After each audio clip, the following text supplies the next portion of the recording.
വനം വകുപ്പുമായി ബന്ധപ്പെട്ട 2 കരട് ബില്ലുകൾക്ക് പ്രത്യേക ക്യാബിനറ്റ് യോഗത്തിൽ അംഗീകാരം. ഭീഷണിയാകുന്ന വന്യമൃഗങ്ങളെ വെടിവെച്ചു കൊല്ലാനുള്ള വ്യവസ്ഥ ഉൾപ്പെടുത്തി വന്യജീവി സംരക്ഷണ നിയമത്തിൽ ഭേദഗതി വരുത്തുന്ന കരട് ബില്ല് അംഗീകരിച്ചു.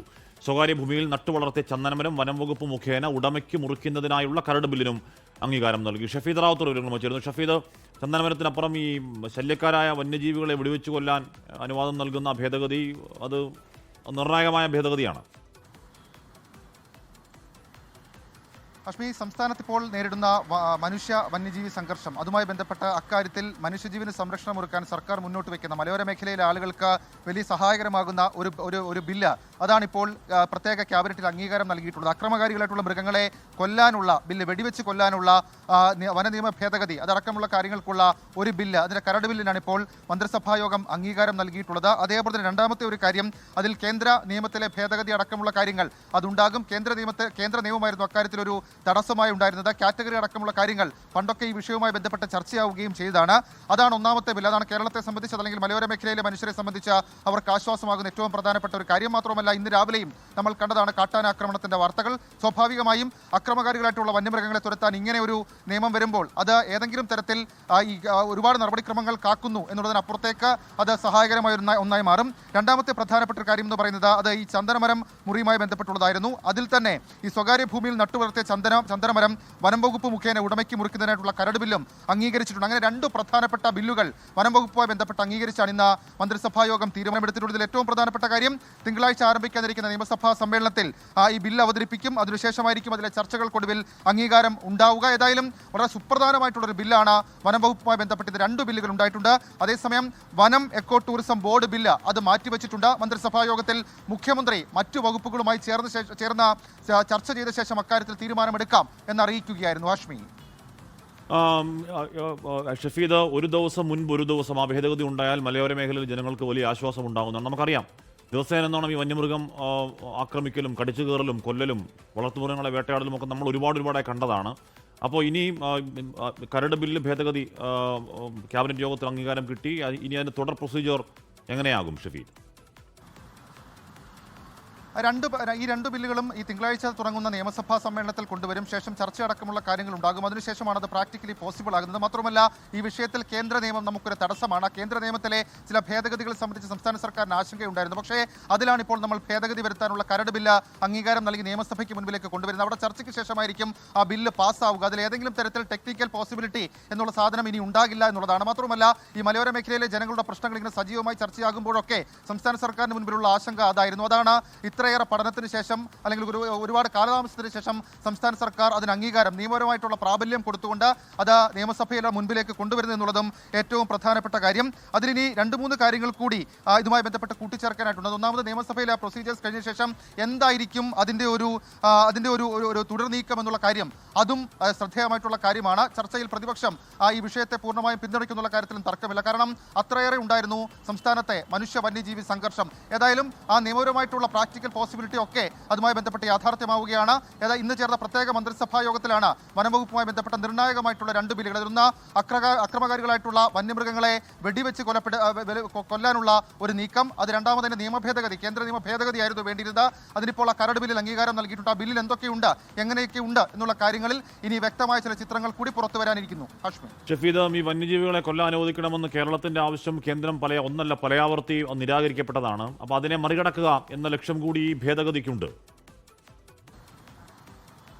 അശ്മി, ഉറപ്പായിട്ടും. കാരണം കേന്ദ്രത്തെ ഈ വിഷയത്തിൽ പലതവണ വനം വകുപ്പ് തന്നെ സമീപിച്ചതാണ്. വനം വകുപ്പ് മന്ത്രി തന്നെ പലതവണ അതുമായി ബന്ധപ്പെട്ട ചർച്ചകൾക്ക് മുൻകൈ എടുത്തതാണ്. പക്ഷേ അപ്പോഴൊന്നും ഈ കേന്ദ്ര നിയമ ഭേദഗതി അവരുടെ ഇനിഷ്യേറ്റീവ് എന്ന രീതിയിൽ കൊണ്ടുവരാൻ കഴിഞ്ഞില്ല. പക്ഷേ സംസ്ഥാന സർക്കാരിന് ഈ വിഷയത്തിൽ അങ്ങനെ നോക്കി നിൽക്കാനും കഴിയില്ല. കാരണം അതിർത്തി കടന്നെത്തുന്ന അതല്ലെങ്കിൽ ജനവാസ മേഖലയിലേക്ക് ഇറങ്ങുന്ന കാട്ടാന, കാട്ടുപോത്ത്, കടുവ, പുലി അടക്കമുള്ള കാര്യങ്ങൾ മനുഷ്യജീവന് വലിയ തരത്തിലുള്ള പ്രശ്നങ്ങൾ ഉണ്ടാക്കുന്നുണ്ട്. പ്രത്യേകിച്ച് കഴിഞ്ഞ ഒരു വർഷത്തിനിടയിൽ സംസ്ഥാനത്തുണ്ടായിട്ടുള്ള വന്യജീവി ആക്രമണങ്ങളിൽ ജീവൻ നഷ്ടമായിട്ടുള്ള ആളുകളുടെ വിവരങ്ങളടക്കം ഒരു ഡേറ്റാ ബാങ്ക് പോലെ ഗ്രീൻ ഗാലറി എന്ന രീതിയിൽ നമ്മൾ കേന്ദ്രത്തെ സമീപിച്ചതാണ്, കേന്ദ്രത്തിന് അയച്ചതാണ്. പക്ഷേ അപ്പോഴൊന്നും ഏതെങ്കിലും തരത്തിൽ ആ തീരുമാനം ഉണ്ടായിരുന്നില്ല. പക്ഷേ അതിന് പിന്നാലെ സംസ്ഥാന സർക്കാർ തീരുമാനിക്കുകയായിരുന്നു കേന്ദ്ര നിയമ ഭേദഗതി നമ്മൾ തന്നെ ഇനിഷ്യേറ്റീവ് എടുത്ത് നടത്തണമെന്ന്. അങ്ങനെ ആ ഇനിഷ്യേറ്റീവിനൊടുവിലാണ് ഇപ്പോൾ നമ്മൾ ആ കരട് ബില്ല് തയ്യാറാക്കുകയും ആ കരട് ബില്ലിൽ നിയമസഭയ്ക്ക് മുൻപിലേക്ക് വരാൻ മന്ത്രിസഭാ യോഗം അംഗീകാരം നൽകുകയും ചെയ്തിട്ടുള്ളത്. കഴിഞ്ഞ ദിവസം ചേർന്ന മന്ത്രിസഭാ യോഗത്തിൽ ചീഫ് സെക്രട്ടറി ചില വ്യക്തത തേടി അത് മടക്കിയിരുന്നു. അതിനുശേഷമാണ് ഇപ്പോൾ പ്രത്യേക മന്ത്രിസഭാ യോഗത്തിൽ ആ കരട് ബില്ലുകൾക്ക് അംഗീകാരം നൽകിയിട്ടുള്ളത്. ചെയ്തിട്ടുള്ളത്. വനം പക്ഷേ വകുപ്പുമായി അതൊരു ബന്ധപ്പെട്ട കോംപ്ലിക്കേഷൻ ഒരു ഇടയാക്കുമോ നിർണായക ഷഫീദ്? ബില്ലിൽ അത് കാര്യം സാങ്കേതിക ചെയ്യണം, വനം കൺകറന്റ് ലിസ്റ്റാണ്. നമുക്കും കൃത്യമായ അവകാശങ്ങൾ അതിലുണ്ട്. സംസ്ഥാനത്തിന് ഭേദഗതി വരുത്താം എന്ന് പറയുമ്പോൾ പോലും അത് കേന്ദ്ര നിയമമാകുമ്പോൾ അതിലെ ഭേദഗതിക്ക് മുകൾ തട്ടിലെ ഒരുപക്ഷെ രാഷ്ട്രപതിയുടെ അനുവാദം ഒക്കെ വേണ്ടി വരില്ലേ? നിയമസഭയിൽ ഈ ബില്ല് വന്നതിന് ശേഷം അങ്ങനെയുള്ള ഓർഡിനൻസിലേക്ക് കാര്യങ്ങൾ പോകാനാണ് നിലവിൽ ഇപ്പോൾ സംസ്ഥാന സർക്കാർ തീരുമാനിച്ചിട്ടുള്ളത്. മാത്രമല്ല, ഈ കേന്ദ്ര നിയമ ഭേദഗതിയിൽ നേരത്തെ തന്നെ കേന്ദ്രം പറഞ്ഞത് സാങ്കേതിക പ്രശ്നങ്ങൾ പറഞ്ഞുകൊണ്ട് മനുഷ്യരുടെ പ്രശ്നങ്ങളെ അഡ്രസ്സ് ചെയ്യാതിരിക്കുന്നതല്ല എന്നുള്ളതാണ്. അതൊരു പോസിറ്റീവ് സൈനായി കൂടി സംസ്ഥാന സർക്കാർ വിലയിരുത്തുന്നുണ്ട് എന്നുള്ളതാണ് അതിലെ യാഥാർത്ഥ്യം. ഏതായാലും ചില സാങ്കേതിക തടസ്സങ്ങളുണ്ട്. മാത്രമല്ല, എന്താണ് കരട് ബില്ലിലെ കൃത്യമായിട്ടുള്ള എക്സിക്യൂഷൻ എന്നുള്ള കാര്യത്തിൽ നമുക്കിപ്പോഴും ധാരണയില്ല. അതടക്കമുള്ള കാര്യങ്ങളിൽ വരും മണിക്കൂറുകളിൽ കൂടുതൽ വിവരങ്ങൾ പുറത്തുവരും. ഹഷ്മി, ഈ അക്രമകാരികളായ മൃഗം അല്ല അക്രമകാരികളായ വന്യജീവൻ ഇപ്പോൾ നമ്മളൊരു ബില്ല് ആകുമ്പോഴേക്കും അത് അത്തരത്തിലുള്ള നിയമപരമായ സ്ക്രൂട്ടണിയിലൊക്കെ പോവുകയാണെങ്കിൽ ഈ അക്രമികളായ വന്യമൃഗം എന്നതൊരു ഡെഫിനിഷൻ എന്തായാലും ഉണ്ടാവണം. അതിലേതൊക്കെയാണ് എന്നുണ്ടാവണം. അപ്പോൾ അതിലൊക്കെ വരും മണിക്കൂറുകളിൽ വരും ദിവസങ്ങളിൽ ക്ലാരിറ്റി ഉണ്ടാകും എന്ന് കരുതാമോ ഷഫി? ഹഷ്മി, ഉറപ്പായിട്ടും. കാരണം നിലവിലിപ്പോൾ കേന്ദ്രം കൈമാറിയിരിക്കുന്ന കാറ്റഗറി ലിസ്റ്റാണ് നമ്മളുടെ പക്കലുള്ളത്. ആ കാറ്റഗറി ലിസ്റ്റ് അനുസരിച്ചിട്ടാണ് നമ്മൾ ഇതുവരെ ഇതിനെ മയക്കുവെടി വെക്കുകയും മയക്കുവെടി വെച്ച് കാട്ടിലേക്ക് തിരിച്ചയക്കുകയും ഷെഡ്യൂൾഡ് വിഭാഗത്തിൽപ്പെട്ട മൃഗങ്ങളുടെ എണ്ണമടക്കം കാൽക്കുലേറ്റ് ചെയ്തിട്ടുള്ളത്. അതാണ് ഞാൻ പറഞ്ഞത്, കരട് ബില്ലിൽ എന്തൊക്കെ കാര്യങ്ങൾ ഉൾപ്പെടുത്തിയിട്ടുണ്ട്, ഏതെങ്കിലും തരത്തിൽ കാറ്റഗറി സംബന്ധിച്ച് സംസ്ഥാന സർക്കാരിൻ്റെ ഭാഗത്ത് നിന്ന് ഒരു പുനഃപരിശോധന ഉണ്ടായിട്ടുണ്ടോ എന്നടക്കമുള്ള കാര്യങ്ങളിൽ വ്യക്തതയില്ല. അങ്ങനെയാണെങ്കിൽ സ്വാഭാവികമായും ആ കാറ്റഗറി സംവിധാനം അത് കൂടുതൽ സുതാര്യമാകും. അതല്ലെങ്കിൽ അത് ഈ മലയോര മേഖലയിലെ ആളുകൾക്ക് അനുസരിച്ച് അവരുടെ വിവരശേഖരണം അടക്കമുള്ള കാര്യങ്ങൾ നമ്മൾ നടത്തിയിരുന്നു. അതിനനുസരിച്ചിട്ടായിരിക്കുമോ എന്നുള്ള കാര്യം ആ ബില്ലിലെ കൂടുതൽ വിവരങ്ങൾ പുറത്തു വന്നാൽ മാത്രമേ നമുക്കറിയാൻ കഴിയുകയുള്ളൂ. ഉറപ്പായും അപകടകാരികളായ വന്യമൃഗങ്ങൾ ഏത് എന്നൊരു റീഡിഫിനിഷൻ എന്തായാലും ഉണ്ടാവണം. ഇപ്പോൾ നോക്കൂ ഷഫീദ്, ഇപ്പോഴത്തെ അവസ്ഥ എന്താണ്? ഇപ്പോൾ കാട്ടിൽ നിറങ്ങി വന്ന ഒരു കടുവ ഒരു മനുഷ്യനെ കടിച്ചു കീറി കൊന്നെങ്കിൽ അതിന് വെടിവെച്ച് കൊല്ലണമെങ്കിൽ ഉണ്ടാകുന്ന നിയമക്കുരുക്ക് എത്രത്തോളമാണ്? അതിന് വെടിവെച്ച് കൊല്ലണമെങ്കിൽ ആദ്യം ഇത് നരഭോജി കടുവയാണെന്ന് അറിയണം. കൊന്നാ പോരാ, അത് തിന്നണം എന്ന് പറഞ്ഞാൽ ആ കൊന്നിട്ട മനുഷ്യനെ ഈ കടുവ തിന്നണം. ഇനി കടുവയെ കണ്ടാൽ ആ കടുവ തന്നെയാണ് ഈ മനുഷ്യനെ കൊന്നത് എന്ന് സ്ഥിരീകരിക്കണം. അങ്ങനെ സ്ഥിരീകരിച്ച് കൂടിയിരുന്ന് ആലോചിച്ച് അങ്ങനെയൊക്കെ ഓക്കെടുത്ത് വെടിവെക്കാൻ പോലും പറ്റുള്ളൂ. അപ്പോൾ അതിനൊക്കെ ഒരു അറുതി ഉണ്ടാക്കുന്ന രീതിയാവില്ല. എന്ന് പറഞ്ഞാൽ കാടിറങ്ങി വന്ന് മനുഷ്യനെ കൊല്ലുന്ന ജീവി, ശല്യക്കാരായ വന്യമൃഗം, അതിനെ കൊല്ലാം എന്നതാവില്ലേ ഭേദഗതി ഷഫി? കശ്മീരിൽ ഏറ്റവും പ്രധാനം, നിലവിലെ നമ്മളുടെ നിയമവ്യവസ്ഥ അനുസരിച്ച് നമുക്ക് അക്രമകാരികളായിട്ടുള്ള ജനവാസ മേഖലയിൽ ഇത്ര സറൗണ്ടിങ്സിൽ ഇറങ്ങിയിട്ടുള്ള, അത് ജനങ്ങൾക്ക് നേരിട്ട് ഉപദ്രവം ഉണ്ടാക്കിയിട്ടുള്ള, ജനങ്ങൾക്ക് അതൊരു ശല്യമായി മാറിയിട്ടുള്ള മൃഗങ്ങളെയാണ് നമ്മൾ സാധാരണ രീതിയിൽ കൈകാര്യം ചെയ്യാറ്. കേന്ദ്രത്തിന്റെ നിർദ്ദേശപ്രകാരം നിലവിലിപ്പോൾ നമുക്കറിയാം വനം വകുപ്പ് ഏത് പ്രോട്ടോകോൾ പ്രകാരമാണ് അത്തരം മൃഗങ്ങളെ കൈകാര്യം ചെയ്യുക എന്നുള്ളത്.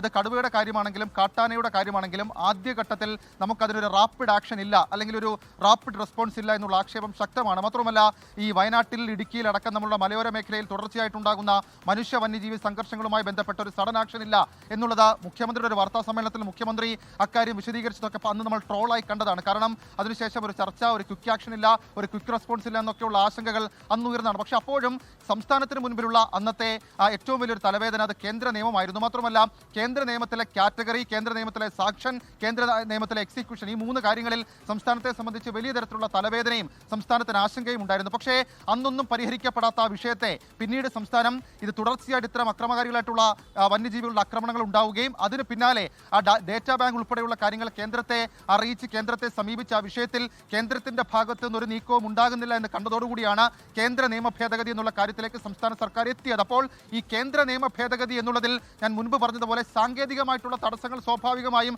ഒരു തലവേദനയായിട്ടുണ്ട്. പക്ഷേ സംസ്ഥാന സർക്കാരിനെ സംബന്ധിച്ചിടത്തോളം നിയമസഭയിൽ അത് കൊണ്ടുവരികയും ഒരു പ്രത്യേക ബില്ലായി പരിഗണിച്ച് സാങ്കേതികമായ തടസ്സങ്ങൾ എന്ന് പറയുമ്പോഴും ബില്ലുകൾ അനിശ്ചിതകാലത്തേക്ക് ഇരിക്കുന്നതും എവിടെയൊക്കെയോ ഇരിക്കുന്നതും ഏതൊക്കെയോ ഷെൽഫിൽ ഇരിക്കുന്നതും അതിനെതിരെ കോടതിയിലേക്ക് പോകുന്നതും രാഷ്ട്രപതിയുടെ റഫറൻസ് ഒക്കെ നമ്മൾ ഈ ദിവസങ്ങളിൽ തന്നെ കാണുന്നുണ്ട്.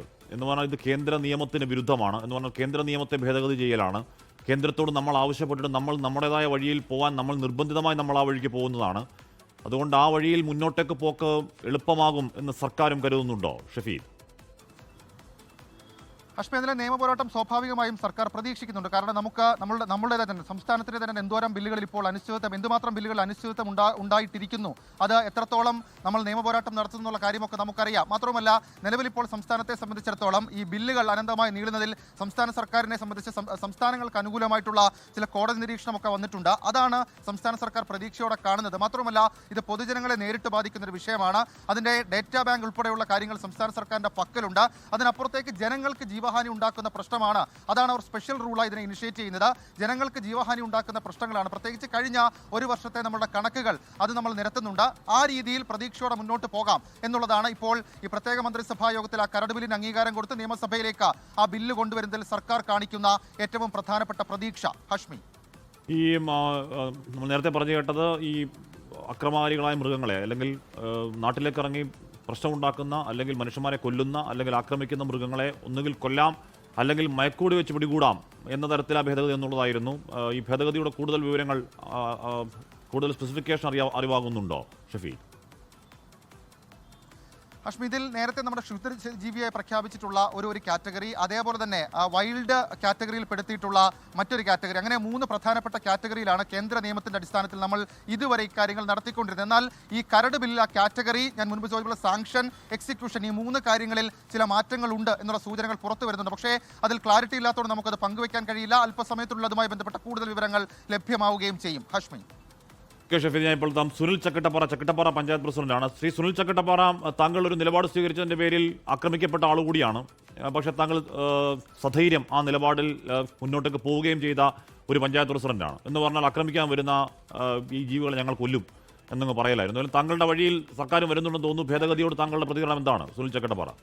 അതായത് ഫെബ്രുവരി മാസം 2-ാം തീയതി ചക്കട്ടപ്പാറ പഞ്ചായത്ത് ഭരണസമിതി യോഗം ഐക്യകണ്ഠേന ഒരു തീരുമാനമെടുത്തു. ജനവാസ കേന്ദ്രങ്ങളിൽ ഇറങ്ങുന്ന വന്യജീവികളെ വെടിവെച്ച് കൊല്ലണം എന്നല്ല, കൊല്ലും എന്ന് തീരുമാനിച്ചു. ഈ തീരുമാനത്തിന്റെ കോപ്പി ഞങ്ങൾ ഗവൺമെന്റിന് അയച്ചു കൊടുത്തു. എന്നിട്ട് ഞങ്ങൾ പറഞ്ഞു, ഇത് ഏതെങ്കിലും ഒരു പ്രത്യേക വൈകാരിക തീരുമാനമല്ല. കഴിഞ്ഞ 15 കൊല്ലമായി ഇവിടുത്തെ കൃഷിക്കാർക്ക് ജീവിക്കാൻ കഴിയാതെ ആത്മഹത്യയെ കുറിച്ച് ചിന്തിക്കുകയാണ്. അതാ പറയാൻ പോകുന്നത്. അങ്ങനെ ഈ ഒരു കൊടുത്തപ്പം ഈ വനം വന്യജീവി വകുപ്പ് ചെയ്തത്, ഞങ്ങൾ പറഞ്ഞ പ്രശ്നം ഒന്ന് പരിശോധിക്കുക പോലും ചെയ്യാതെ പന്നീനെ വെടിവെക്കാനുള്ള കേരളത്തിലെ 941 പഞ്ചായത്ത് പ്രസിഡന്റുമാർക്കുള്ള അധികാരം ഒരാളെ വെട്ടിമാറ്റി അയാൾക്ക് അങ്ങനെ ഒരു അധികാരമില്ല എന്ന് ഉത്തരവിറക്കി. ഉത്തരവിറക്കുക മാത്രമല്ല, എന്റെ പേരിൽ കേസെടുക്കാൻ വേണ്ടി ശുപാർശ ചെയ്തു. പക്ഷേ അങ്ങനെ ഒരു ആശയം ഉയർത്തിവിട്ട ചക്കട്ടപ്പാറ പഞ്ചായത്തിന്റെ തീരുമാനം പിന്നീട് ഗവൺമെന്റ് ചർച്ച നടത്തി, മുഖ്യമന്ത്രി കത്ത് കൊടുത്തു, നിയമസഭ പ്രത്യേക സമ്മേളനം ചർച്ച ചെയ്യുമെന്ന് തീരുമാനിച്ചു. അതിന്റെ ഭാഗമായി കോഴിക്കോട് മുഖ്യമന്ത്രി പങ്കെടുത്തുകൊണ്ട് ഒരു വലിയ യോഗം നടത്തി. അതിന്റെ ഭാഗമായി രാജ്യത്ത് ഈ നിയമം 971 നിയമം ഭേദഗതി വേണമെന്ന് ആവശ്യപ്പെട്ടു. ഇപ്പൊ ഞങ്ങൾ മനസ്സിലാക്കുന്നത് ഞങ്ങളെടുത്ത തീരുമാനത്തിലേക്ക് ഭേദഗതി മാറുകയാണെന്നാണ്. ഏതായാലും ഇങ്ങനെ തീരുമാനിക്കാൻ സർക്കാരിന് ചിന്തിപ്പിക്കാൻ ഒരാശയം ഉയർത്തിവിടാൻ ഈ പഞ്ചായത്തിൽ കഴിഞ്ഞു എന്നുള്ളതിൽ അഭിമാനമുണ്ട്. അല്ല സുനിൽ ചക്രവർത്തി, താങ്കൾ അന്ന് തന്നെ പറയുന്നുണ്ടായിരുന്നു നിങ്ങളുടെ ആ തീരുമാനത്തിൽ ഉറപ്പായും ഒരു നിയമവിരുദ്ധത ഉണ്ട്. ഓഫ് കോഴ്സ് നിയമവിരുദ്ധതയുണ്ട്. പക്ഷേ നിയമവിരുദ്ധത എന്ന് പറയുന്നത് ജനം ആത്മഹത്യയുടെ വക്കിൽ മാനസികമായി പൊട്ടിത്തെറിച്ച് നിൽക്കുന്ന മനുഷ്യന്മാർക്ക് താങ്കളുടെ ആ വീഡിയോ ഉണ്ടാക്കിയ ആശ്വാസം ചെറുതായിരുന്നില്ല സുനിൽ ചക്കട്ടപ്പാറ. ആ വഴിയിൽ സർക്കാർ വരികയാണെന്ന് പറഞ്ഞാൽ ഇനിയിപ്പോൾ ഈ പറയുന്ന മൃഗസ്നേഹികൾ ഇറങ്ങിയിട്ട് പറയും കൊല്ലരുത് എന്നൊക്കെ പറയും. കോടതിയിലേക്ക് അവർ പോകും. നമ്മൾ ഈ തെരുവുനായകൾക്ക് വേണ്ടി വല്ലാതെ വാദിച്ച് സുപ്രീം കോടതിയിലൊക്കെ കോടിക്കണക്കിന് വില വരുന്ന വക്കീലമാരെ വെച്ച് വാദിക്കുന്നതൊക്കെ നമ്മൾ കണ്ടതാണ്. അതുകൊണ്ട് എളുപ്പമാവുമെന്ന് കാത്തിരുന്ന് കാണാം സുനിൽ ചക്കട്ടപ്പാറ, അല്ലേ? അല്ല, ഞാൻ പറഞ്ഞത് ഈ കേരളത്തിൽ ആദ്യമായിട്ട് ഒരു പേപ്പട്ടിയെ വെടിവെക്കാൻ ഉത്തരവ് കൊടുത്തത് ഞാനാണ്. ഞങ്ങളുടെ പഞ്ചായത്തിന്റെ അകത്ത് സ്കൂൾ കയറിയ പട്ടിയെ വെടിവെക്കാൻ ഉത്തരവ് കൊടുത്ത് വെടിവെച്ച് കൊന്നപ്പം വലിയ കലാപം ഉണ്ടായി. കേരളത്തിൽ ഒരുപാട് സ്ഥലങ്ങളിൽ എനിക്കെതിരെ പരാതി വന്നു, കേസ് വന്നു. അന്നാണ് നമ്മുടെ മുൻ ജസ്റ്റിസ് കമാൽ പാഷ പറഞ്ഞത്, ഒരു മൃഗം മനുഷ്യനെ കൊല്ലുമെന്ന് ഉറപ്പായാൽ ആ മൃഗത്തെ മനുഷ്യനെ കൊല്ലാം എന്ന് പറഞ്ഞപ്പോഴാണ് ഹൈക്കോടതി കേസ് വിട്ടുപോയത്. ഇതൊക്കെ വലിയ വിവാദം ഉണ്ടായ സംഗതികളാണ്. അതുകൊണ്ട് ഞങ്ങളുടെ ഭരണകാലാവധി അവസാനിക്കാൻ 2 മാസമുള്ളൂ. പക്ഷേ ഒരു സ്ഥാനത്തിരിക്കുമ്പം ജനങ്ങൾക്ക് വേണ്ടി പ്രവർത്തിക്കുക എന്നത് മാത്രമേ നമ്മൾ ചെയ്തിട്ടുള്ളൂ. എന്ന് പറഞ്ഞാൽ ഞാൻ മനസ്സിലാക്കുന്ന താങ്കളുടെ പഞ്ചായത്ത്, ഇപ്പോൾ ചക്കട്ടപ്പാറ പഞ്ചായത്ത് ഒരു 50%-ലധികം വനഭൂമിയുണ്ട്. 60% വനഭൂമിയുള്ള വലിയ ഭൂവിസ്തൃതിയുള്ള ഒരു പഞ്ചായത്ത് കൂടിയാണ്. അപ്പോൾ അവിടുത്തെ 9-10 വാർഡുകൾ ഈ വനഭൂമിയാൽ ചുറ്റപ്പെട്ട ഇപ്പം നിലമ്പൂരൊക്കെ പോലെ ഒരു സ്ഥലമാണ്. അപ്പോൾ അവിടെ അങ്ങനെ ഒരു നിലപാട് സ്വീകരിക്കാതെ പറ്റില്ല, അല്ലേ? വേറെ വഴിയില്ലാതെ പറഞ്ഞാണത്. അതെ, 70% വനഭൂമിയാണ്. 10 വാർഡുകൾ വനത്താൽ ചുറ്റപ്പെട്ട് കിടക്കുന്നതാണ്.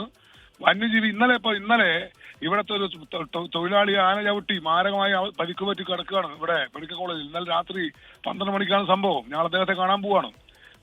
രക്ഷപ്പെടുന്ന ഉറപ്പില്ല. അപ്പോ ഈ സംഭവങ്ങളിലൊക്കെ നടുവിൽ ഒരു തീരുമാനമെടുക്കണം വനം വന്യജീവി വകുപ്പ്. അതാണ്. എന്തായാലും താങ്കൾ ആദ്യം എടുത്ത ആ നിലപാടിൽ ഒരിക്കൽ കൂടി താങ്കൾ അഭിനന്ദനം അറിയിക്കുകയാണ്. Thank you Sunil Chakkattapra. Shri Remigiose, bishop Remigiose Inchananiyil ചേരുന്നു. ശ്രീ റെമിജിയോസ് ഇഞ്ചനാനിൽ, ഇവിടെ നമ്മുടെ ഇപ്പം നമ്മളാരും എന്താണ് ക്രൂരന്മാരല്ല, ഈ മൃഗങ്ങളെ മൊത്തം കൊന്നൊടുക്കണം എന്ന നിലപാടുള്ള മനുഷ്യന്മാരല്ല.